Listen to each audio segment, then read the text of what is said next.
কাগজপত্র ঠিকঠাক থাকলেও পাসপোর্ট করতে গুনতে হয় ১০ থেকে ১২,০০০ টাকা।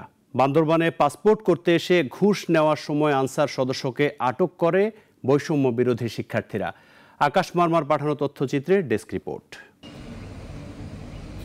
দালাল চক্রে সিন্ডিকেট ও আনসার সদস্যদের যোগসাজশে দীর্ঘদিন ধরে ঘুষের আসর চালিয়ে আসছিল বান্দরবানের আঞ্চলিক পাসপোর্ট অফিস। পাসপোর্ট করতে এসে ঘুষ নেয়ার সময় এক আনসার সদস্যকে হাতে নাতে ধরে ফেলে বৈষম্য বিরোধী শিক্ষার্থীরা।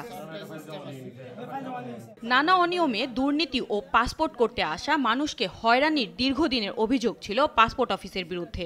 অফিস সহকারী মোশাররফ আনসার সদস্যদের মাধ্যমে গড়ে তোলেন অর্থ লেনদেনের একটি সিন্ডিকেট। শিক্ষার্থীদের হাতে ধরা পড়ার পরে টাকা নেয়ার বিষয়টি স্বীকার করে আনসার সদস্যরা। আনসার সদস্যদের সাথে কথা বলা হয়, তারা ঊর্ধ্বতন কর্মকর্তাদের সাথে কথা বলতে বলে, ঊর্ধ্বতন কর্মকর্তা আনসার সদস্যের উপর তুলে দিচ্ছে।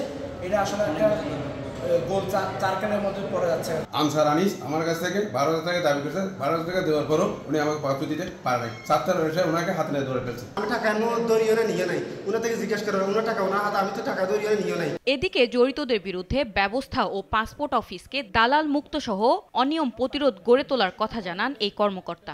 আনসারের বিষয়ে ওনাকে প্রত্যাহারের জন্য ওনার যে প্রতিষ্ঠান আনসার কর্তৃপক্ষকে আমরা সুপারিশ করব। আর আমার যে অফিসের স্টাফ যার বিষয়ে বললেন ওনার বিষয়ে আমি ঊর্ধ্বতন কর্তৃপক্ষকে জানাবো, অবগত করবো, ওনার বিষয়ে ব্যবস্থা নেওয়া যায়। শুধু পাসপোর্ট অফিস নয়, বিআরটিএ, ভূমি অফিস সহ বিভিন্ন কার্যালয়ে চলে আসছে ঘুষের বাণিজ্য। তাই দুর্নীতি মুক্ত করে তোলার আহ্বান সকলের। সুরাইয়া আক্তার, নাগরিক।